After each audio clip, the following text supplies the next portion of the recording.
Zvachim Daf Café. Quand on fait la shrita d'un korban, il faut recevoir le sang du korban, le sang du taureau, directement dans l'ustensile, dans le mizrak, qui reçoit le sang pour le jeter ensuite sur le mizbeach. Si le sang du taureau a été versé par terre, si il a été versé du bol du Kohen, donc puisqu'il a déjà été reçu du coup du taureau directement dans le bol du Kohen, le sang, on a le droit de le ramasser du sol.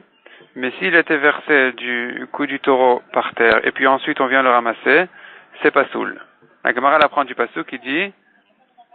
on fait une dracha, dame, mais à part. Il faut recevoir le sang directement du taureau. Autre halakha, deuxième halakha, dit la Gemara, celui qui fait la shrita, donc du korban, il doit recevoir tout le sang, il doit prendre tout le sang du taureau. Deuxièmement, il faut lever le couteau de shrita de manière à ce que des gouttes de sang ne tombent pas du couteau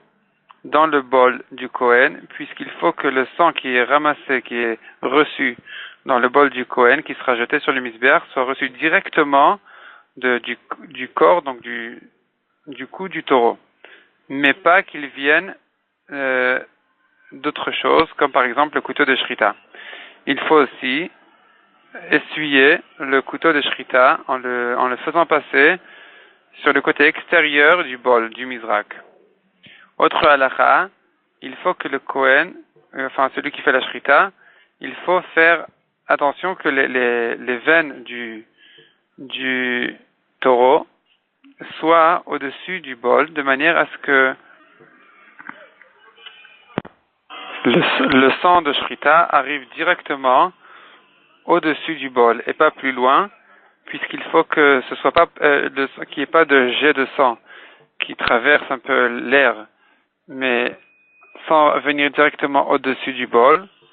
Il faut que le sang arrive directement sur l'air qui se trouve au-dessus du bol,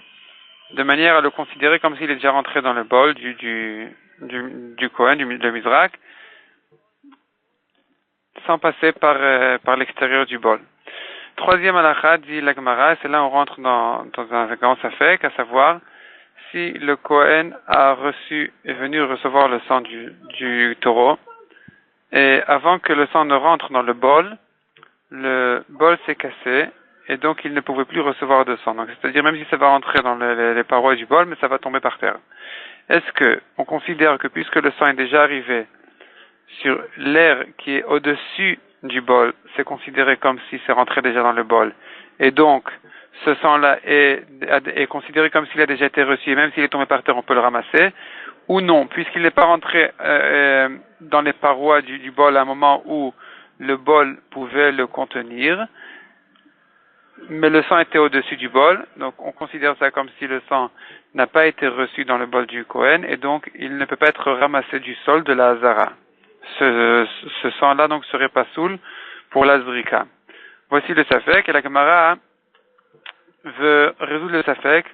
en amenant une preuve qui en fait ne concerne même pas ce Safek, ça concerne un autre Safek, comme la Gemara l'explique par la suite, et qui dit que en réalité il y avait un deuxième Safek, à savoir, même si on dit effectivement que puisque le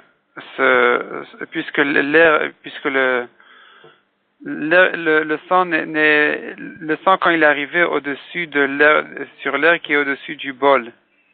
il ne pouvait pas rentrer dans le bol puisque le bol a fini par se casser. Quel est le din si le bol était entier? Est-ce qu'on considère ça comme s'il était rentré déjà dans le bol ou pas? Et ça concerne, ce fait que là, il concerne surtout une autre halakha qui concerne Paradouma, puisqu'il faut recevoir de l'eau de source directement dans le kli, dans l'ustensile. Et s'il se trouve de l'eau de source, s'il y a une source qui vient, qui est projetée de la montagne, ou quelque chose comme ça, et que l'eau devait rentrer dans un tonneau qui se trouvait par terre, est venu un homme et a ramasser l'eau au-dessus du tonneau, est-ce que on considère que, puisque ça se trouve déjà au-dessus du tonneau, donc c'est comme si c'était déjà rentré dans le tonneau, et donc c'est considéré comme si l'eau n'a pas été reçue pour l'Echem Meichatat, de l'eau de Paradouma ou pas? La lacha est qu'effectivement, si l'eau a déjà est sortie du tuyau et est arrivée au-dessus, donc sur l'air qui est au-dessus du tonneau, effectivement c'est considéré comme si l'eau a déjà été reçue dans le tonneau, et donc c'est pas soul déjà, c'est pas soul pour le Meichata. Donc s'il vient, il prend un récipient, il reçoit cette eau-là au-dessus du tonneau, ce serait effectivement pas soul.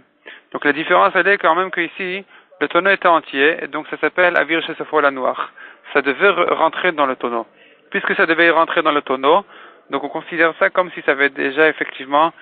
été reçu. Tandis que dans notre cas où le bol du Kohen s'est cassé,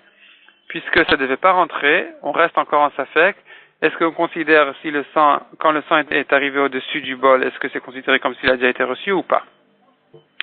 La Gemara ramène deux autres versions à ce sujet-là. Il y en a qui disent que le safek n'était que le safek de Sofo la Noire, que dans un cas où, pas dans le cas où le bol s'est cassé, mais dans un cas où le récipient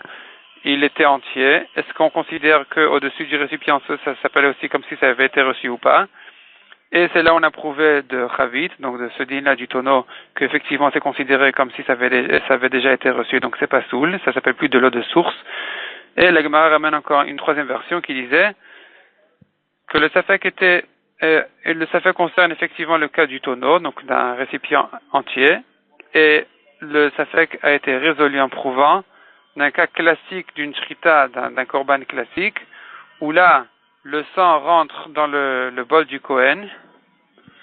et évidemment, le sang ne coule pas dans le bol, mais il est un peu projeté, et donc on devrait dire, si on considère que ça s'appelle pas que ça s'est rentré déjà dans le bol, tant que le sang est au-dessus du bol, donc on a un problème ici, que le sang n'a pas été reçu directement du taureau dans le bol, puisqu'on ne peut pas rentrer le cou du taureau dans le bol. Donc on est obligé de dire que même l'air qui se trouve au-dessus du bol, puisque on sait que finalement ça va rentrer dans le bol du Kohen, c'est considéré comme si ça avait déjà été rentré directement dans le récipient du Kohen, et donc c'est kasher.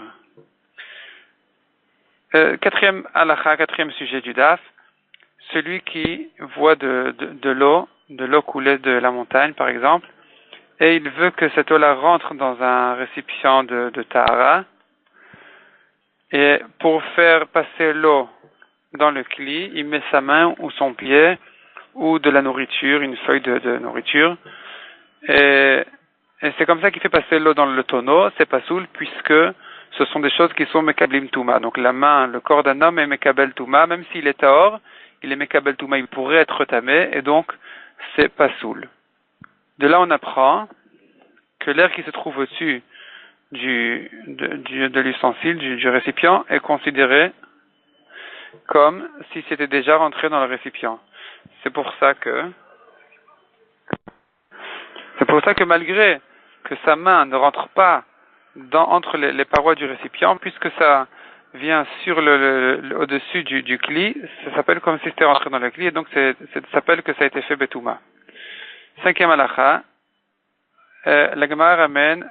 l'avis de Rabbi Zera qui dit il faut que le korban, donc le taureau ou la bête, soit tam, sans défaut, non seulement au moment de la shrita, mais même au moment de la réception du sang. Et donc si quelqu'un viendrait faire un défaut, couper l'oreille du taureau entre la shrita et le moment où on reçoit le sang du korban, c'est pas soul. Rava vient et dit que même au moment de la zrika, il faut encore que le korban soit correct. Et donc, a priori, les Gemara a compris dans la Vamina que ça voulait dire même sans défaut. Vient Abaye explique que non. Le korban doit rester sans défaut au moment de la shrita et même au moment de la Kabbalah, donc au moment où on reçoit le sang. Mais ce qu'il faut jusqu'au moment de la zrika, c'est pas qu'il soit sans défaut. S'il a eu un défaut après la Kabbalah, c'est kasher. Simplement, il faut qu'il n'ait pas changé d'âge, donc s'il doit être dans son année, depuis l'heure où il est né, jusqu'au moment de la de la Zrikat Adam, il ne faut pas qu'il soit devenu déjà qu'il est passé d'âge, qu'il est déjà un an entier. Donc s'il est né à 10 heures du matin, il y a un an, comme le Korban Pessah qui doit être dans sa première année, et que à 10h moins 5, à 10h moins 2, il a fait la Shrita, à 10h2, il vient faire la Zrika, c'est pas soul.